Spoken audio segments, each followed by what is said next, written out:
Decir Argentina definitivamente nos transporta al tango, un ritmo que seduce y en muchas ocasiones nos resulta difícil de practicar.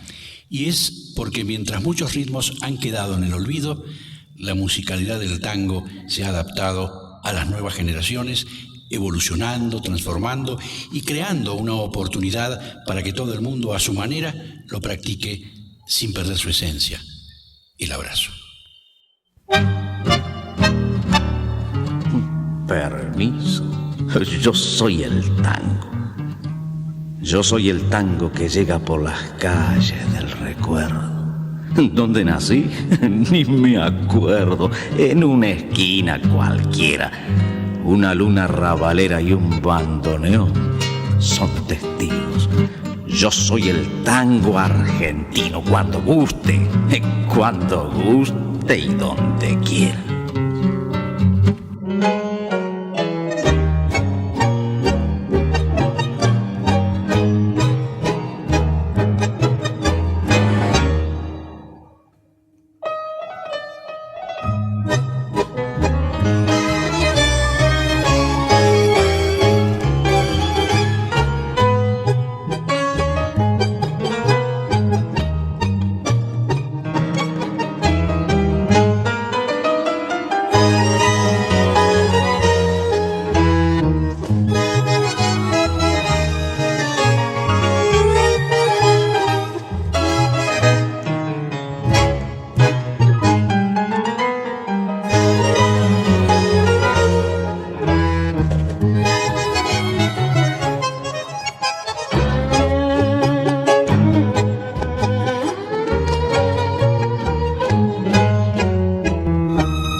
todas las locuras.